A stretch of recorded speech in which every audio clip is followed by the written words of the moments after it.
historically been rural land which has been farmed. I think for the last 100 years it's probably had some cutting over of the original timber, as has most of the Kuranda region.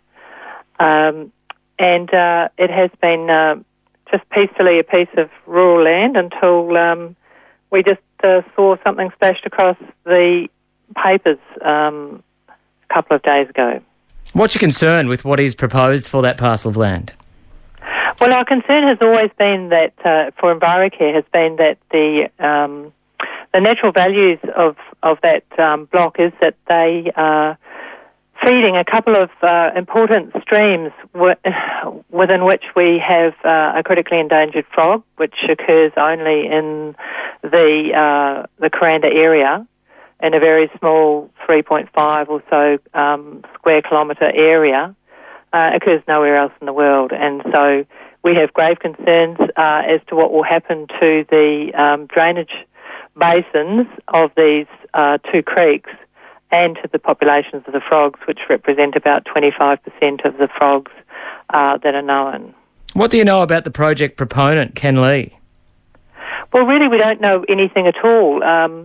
We haven't heard, people in the community haven't really heard. There's been a few rumours. We did know that he bought the land some years ago, maybe a couple of years ago, and that there were various things touted, including cattle farming and avocado orchards. But this is the first we've really heard about this big eco-resort. The Mayor was on ABC Far North only yesterday saying that he understands that Ken Lee is very mindful of the environment, that he wants to build an eco-resort and that he's very aware of the need for the conservation of the Myola frog and for wildlife corridors and the like. Is that going to be enough to allay your concerns? Well, not really. It's very interesting that right now there's an application, a retrospective application in for a dam, which has already been built and which has actually already done some damage to the catchment of Owens Creek. The dam face was made very poorly, some very poor engineering and implementation there last year in September. And although, despite being asked to actually repair that damage when we called in the EPBC to take a look at what was going on, we still got a huge plume of sediment down both Owens Creek and Worrell Creek when we had our big rain event around Christmas time last year. The proponents are saying that the development would take place on the northern section of this block of land at Myola, which is and has had large-scale farming and agriculture on it for over 100 years. Would that suggest that it's going to have a minimal impact on the environment? Well, no, not at all in terms of the catchment basin for these two creeks, because it in fact is in the northern area that these frogs exist in the creeks. And as happens with all residential development, and really, although this is saying that it's an eco-resort, when you take a look at the number of dwellings, which is nigh on 1,000 dwellings being put into this area, you get the sort of thing that has happened in the Redlanch Valley, where there used to be rainforest frogs and that there are now none. There are the frogs, but there are no rainforest frogs. Rainforest frogs require extremely good quality water, and the first thing that ever happens with stormwater out of a residential area is it's usually just piped straight into the local drainage basin, and that's what we fear will happen with this.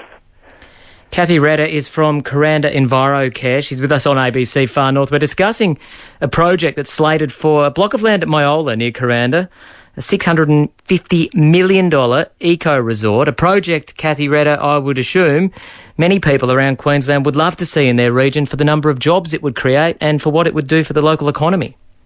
Yes, and that's very true. And whether the figures that they're quoting in the paper and in their that they're touting here in their proposal are actually correct in terms of the number of jobs. Usually they're somewhat inflated.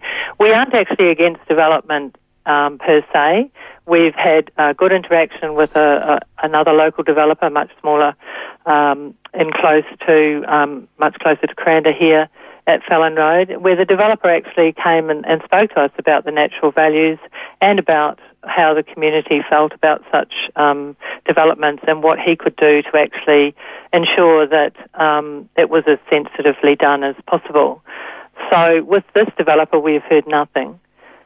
We're going to be hearing from the developer tomorrow afternoon on ABC Far North, not one of the proponents anyway, and they suggest that there is going to be an extensive community consultation process undertaken with this one. So hopefully you will get to put a lot of your concerns to the proponents when that does take place. But I did want to ask about the fact that it is such a large project that it's been lodged with the Coordinator General requesting coordinated project status. Does that concern you? Well, it does, because as far as we're aware, we've only just started looking at the Environmental Protection and Biodiversity Control referral, and it's a bit unclear to us what sort of consultation and input the community will actually have. When it stays at the local council level, we're aware of the process the community has for making submissions, but with this process through the state government, we're really completely unaware. And it does have many social implications, roadway implications, traffic implications, and that's not even considering the fact that this is completely out of sequence development for this area of Myola. So with lot sizes down at 600 square metres, that implies that there'll need to be town water supplied, what happens with the sewerage, what happens with the stormwater, all of those things, and the roadways.